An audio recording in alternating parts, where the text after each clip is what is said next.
Michael or Mark, can you, in simple terms, break down what it is exactly you're asking people to do?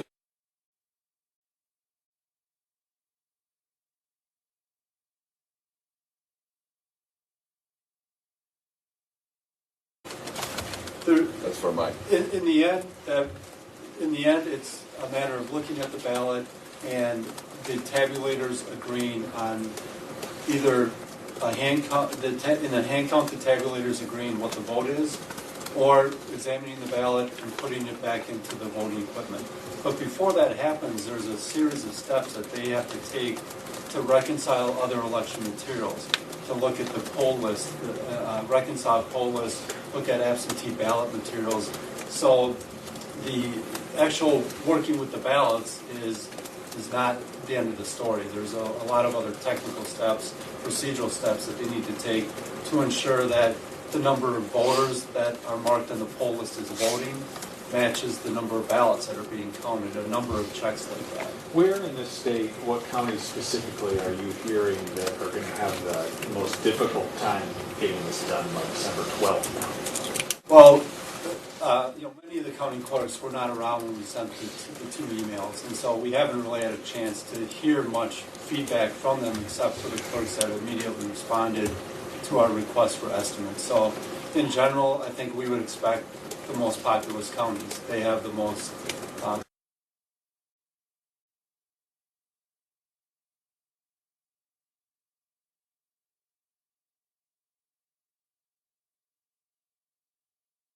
recount, although you may have more observers and more objections to deal with. But other smaller counties, Crawford and Monroe counties, told us they expected more like 2 to 3 to 4 days. So many, as I said, many of our counties we expect to be finished in a week or a little over a week. But if you talk about Dane County, Milwaukee County, Greene County, Waukesha County, some of our more populous counties, it is going to be a challenge. The people who have requested this recount have expressed concern about the possibility that machines were hacked. Have you seen anything to justify that concern? No. Jill Stein actually said on Friday on CNN she had questions about certain voting machines in certain counties in Wisconsin. She didn't say specifically. Do you know what she's talking about? She said, quote, some of the voting machines in use in Wisconsin, for example, have actually been prohibited in the state of California because they've basically been proven to be wide open tampering, she said on CNN. We're not aware of what equipment she might be referring to as far as equipment that has been prohibited from use in California. The process in Wisconsin is that the equipment is tested at the federal level and certified at the federal level for technical standards, how the equipment works, security standards. Then if a manufacturer wants to sell equipment to municipal clerks in Wisconsin, our agency tests the equipment again to make sure it complies with our statutes and how votes are tabulated. And then it is approved by the commission or by the Government Accountability Board previously. And then before each election, the voting equipment needs to be tested by the municipal clerk within 10 days of the election. That's a public test. Anybody is welcome to come and see that the ballots that are run through the equipment are being tabulated correctly. Then the equipment is secured, the programming is secured until election day. Election inspectors at the beginning of the day need to go through a protocol to make sure that the software is showing 0 votes at the beginning of the day. They need to make sure it's secured throughout the day. So we've said many times that there are a number of reasons why we are skeptical of any claims that voting equipment is either not working correctly or being tampered with in the state of Wisconsin. Among those reasons are it is not connected to the internet. We have a number of different systems in place in the state. We have a very decentralized system, and an individual would need to have unfettered physical access to voting equipment and to be able to enter the locked cabinet where the software, the memory device is located, and to do that once and be detected is hard to believe it could happen. To do that throughout the state with a variety of different equipment it seems very unlikely. So just elaborate on that a little bit, Mike. I think there's been an assumption that someone through the internet or through some other electronic connection could access voting machines and reprogram or repurpose them. But again, we have about 1,800 municipalities in the state, correct? Are you saying that over a significant number of those municipalities, people would have to physically access the voting machines and reprogram them? Right, because if it's not connected to the internet, in theory, you cannot tamper with it.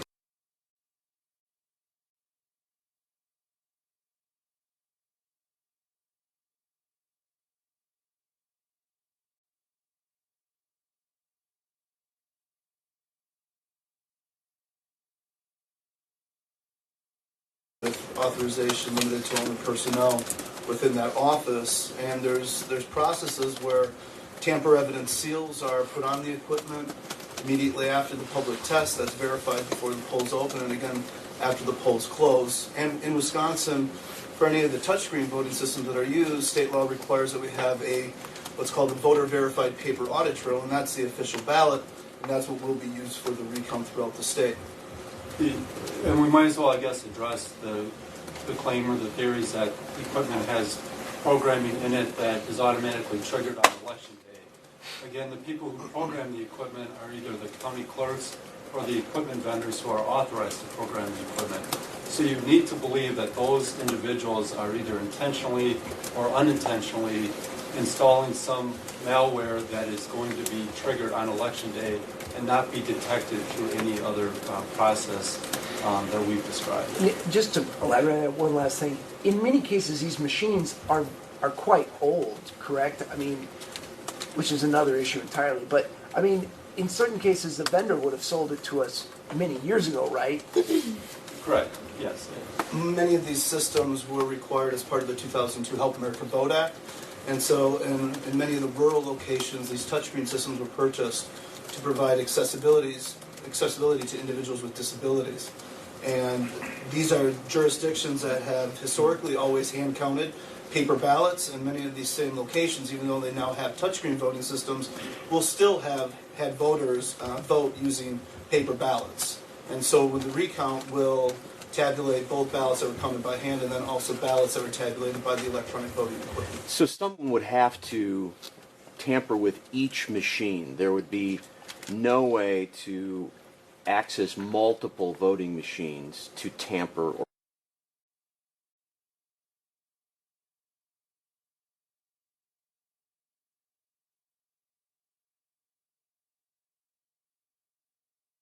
That the outcome will be qualitatively different than the recount at the Supreme Court, where we had a minimal amount of votes done. That will tell us what the staff is telling the commission, is that it is a decentralized and relatively safe system, and was confirmed before with, there were meetings with Homeland Security prior to that there hadn't been any attacks on Wisconsin machines. So I think the recount is going to tell us that. From my point as the chair of the commission, I think it's most unfortunate that the president-elect is claiming that there's huge problems with our system, and that's feeding what I call this conspiracy theory. I mean, it's just, I'd like him to come down out of his Trump Tower and go up to Watoma and Washira County and spend the time with the folks on the ground that are counting these votes. I mean, he won that county. But, I mean, to say that it's not being fair or that people are counting illegal votes, from my vantage point, is an insult to the people that run our elections. We have 1,854 municipal clerks and 72 county clerks that deserve better treatment. what's the expectation for people who show up at these counties to watch, observe? What are the guidelines, rules for there, and what say will they have in like, hey, you can't count that ballot, or you better count that ballot? Well, first of all, we do invite the public to go to wherever their county canvass, recount canvass is being held and observe. There's a difference between public observers and observers who are designated by the campaigns.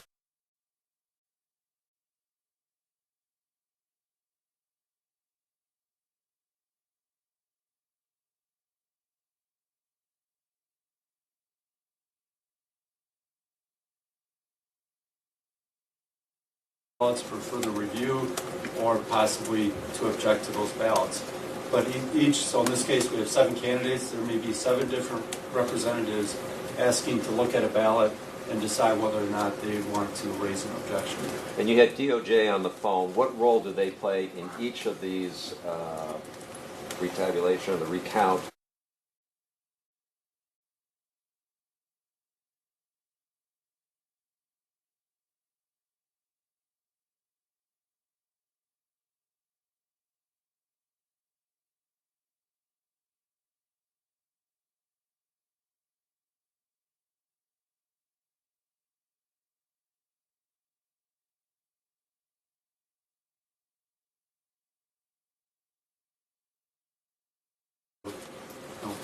Crowd control or disturbance at a location.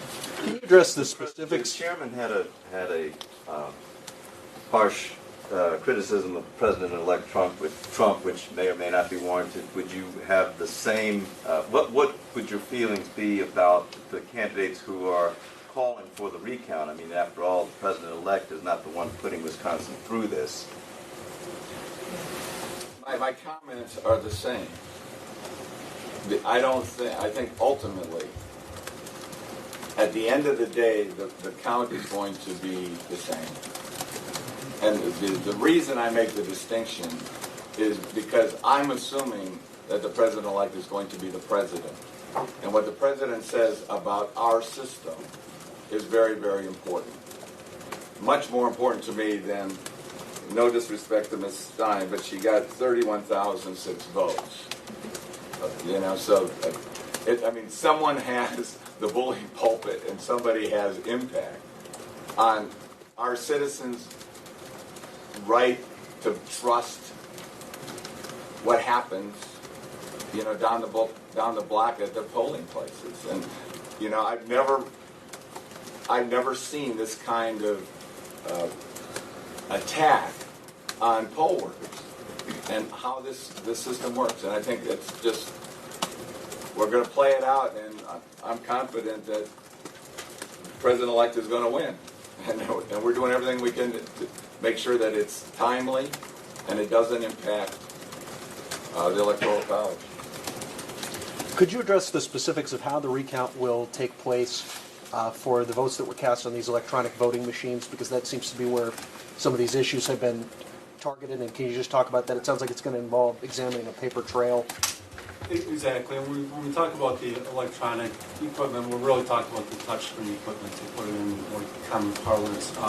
So that equipment has two spools, sort of cash register receipt type spools, that record the ballot that is cast. The voter can verify before the vote is tabulated that the screen has recorded the votes accurately, and the voter can leave with that receipt. The other spool that records the exact same votes is then used for the recount. Did I describe it accurately?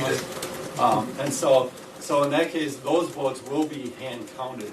They can't go back into the touchscreen machine and look at the results. They will be looking at that spool of the paper trail and counting the votes that way. Can you detail again what the 8 p.m. deadline is on December 12th versus when the commission member will sign the recount on 3 p.m. the next day? Right, we're required to give 24 hours notice for our certification of the official results. That's what we will be doing tomorrow for all of the other elections. And so the commission decided today that the deadline for the counties to complete their work will be 8 p.m. on December 12th. And then we will put out a notice by December 12th as to the exact time for our chair or the chair's designee to actually sign the certification. So at this point, the only real former role that any candidate, not Jill Stein or De La Fuente, will have in this recount will be in the representatives at the different sites. Exactly. When Secretary Clinton's campaign says that they want to participate in the recount, that is the same as any other candidate's right to participate in the recount. They have a right to have representatives at the recount, and if there is any litigation that results, I assume the court would allow those candidates also to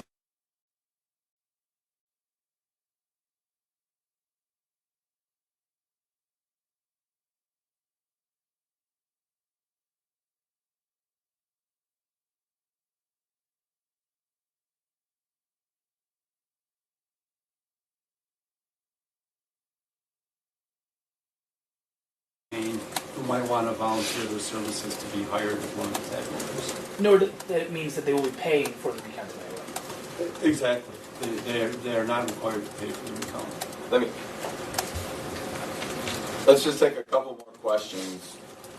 The staff has to get back and let the campaigns know what they have to pay by tomorrow, and we're trying to get that done by noon for our earlier meeting. So I'll take a couple more questions and then we'll wrap it up and let the staff go back to work.